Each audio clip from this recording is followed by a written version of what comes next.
Shalom à tous, Baruch Hashem, Ashren, Utov Chelkeno. On commence un nouveau chapitre dans le Sefer Etz Hadaat, un chapitre qui va se focaliser sur les Meorot. Les Meorot sont les luminaires de la création du monde, c'est-à-dire le soleil et la lune, fameux épisode qu'il y a dans la paracha de Bereshit, avec un midrash très connu, qui est ramené notamment par le Talmud Babli, dans ma Sechet Choulin, page 60 à Moudbet, Daf Samech à Moudbet. C'est marqué là-bas, le midrash, le fameux midrash de la lune qui n'était pas contente d'avoir la même taille que le soleil, si on peut dire ainsi.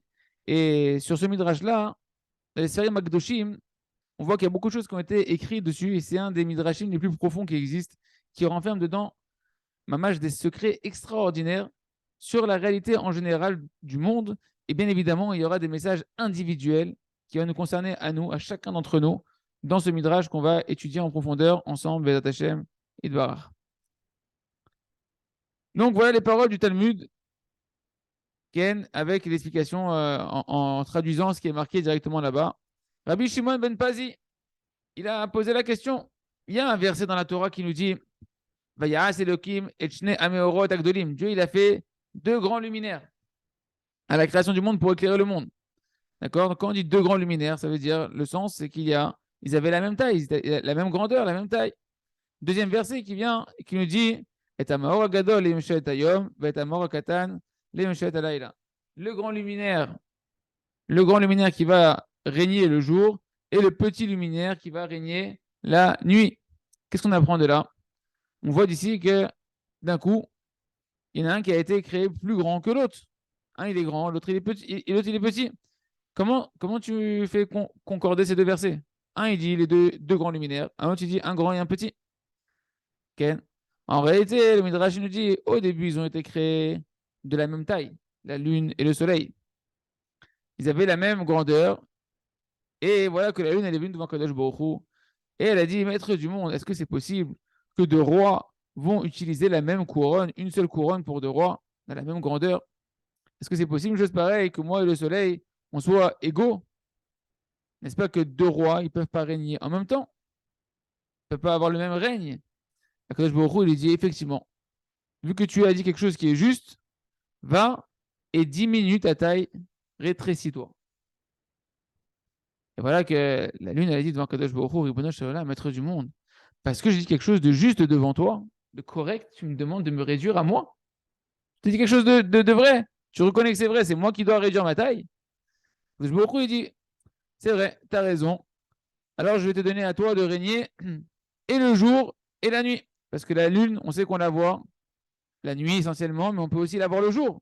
Tandis que le soleil, on ne le voit que le jour. On ne voit pas du tout le soleil la nuit. Elle a répondu la lune, quoi ça me sert, Ribono Shel Olam, qu'on me voit même la journée? C'est comme si tu allumais une bougie en plein milieu du midi, au milieu du soleil à l'heure de midi. Il n'y a aucune utilité à ce qu'on me voie dans le jour. Et donc, elle n'a pas accepté la consolation de Kadosh Baruch Hu. Quand Kadosh Baruch Hu, il a vu que la lune n'était toujours pas satisfaite, il lui a dit, alors tu sais quoi? Le Ham Israël, il va compter les jours et les années grâce à toi, calendrier lunaire. Elle lui a dit, mais même ça, le soleil, il est associé à moi parce que c'est impossible de compter les jours et les années sans mêler au calendrier lunaire le calendrier solaire. Après, je lui ai dit, ok, alors tu sais quoi? Les tzadikim, ils vont être appelés par ton nom. Comme c'est marqué, il y a Yaakov à Katan, Shmuel à Katan, David à Katan. Donc Katan, c'est le petit, comme le petit luminaire. Quand la lune, il lui a dit, tu vas être le Maor à Katan, le petit luminaire. Et malgré tout, la lune ne s'est toujours pas consolée. Et là, on arrive à la fin de la citation du Midrash, ce qu'on va expliquer dans les prochains cours, Bat Hashem. Vu que Kadosh Baruch Hu, il a vu qu'elle n'était toujours pas apaisée, la lune, malgré toutes ces tentatives de la consoler, Kadosh Baruch Hu, il a dit Aviu alay kapara shemi'at etzi et ayareach. Amenez pour moi une réparation, une expiation d'avoir réduit la taille de la lune. Continue le Midrash, c'est ce qu'a dit Rabbi Shimon ben Lakish à propos de ce qui est marqué dans les korbanot, les sacrifices qu'on amène à Rosh Chodesh. Rosh Chodesh, on le compte par rapport à la lune. Et c'est marqué là-bas, on voit qu'il y a une différence précisément pour le bouc expiatoire qu'on offrait en offrande pour Rosh Chodesh par rapport à tous les autres boucs qui sont marqués dans la paracha des Korbanot, dans la paracha de Pinchas. Parce que qu'est-ce qui est marqué spécifique à Rosh Chodesh? Pour tous les boucs, c'est pas marqué qu'on va amener le bouc pour Hachem.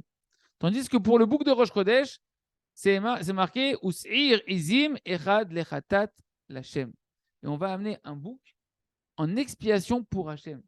Lechatat l'Hachem, comme si c'était Chad Veshalom Hachem qui avait fait une faute qu'il fallait expier en amenant un bouc pour Hachem. Kaviachol Akadosh Baruch Hu, il dit quoi? Ce bouc-là qu'on faisait la offrir, c'est pas pour vous. C'est pour réparer mon erreur, entre guillemets, si on peut dire ainsi, d'avoir réduit la taille de la lune. Je sais qu'on reste tous sur notre fin. On a découvert ce petit midrash que la plupart d'entre nous on connaît déjà, peut-être pas sous tous ces détails-là. Et on verra tous les messages extraordinaires que ça renferme pour nous à suivre dans les prochains shiurim. Chazak ve nitrazek.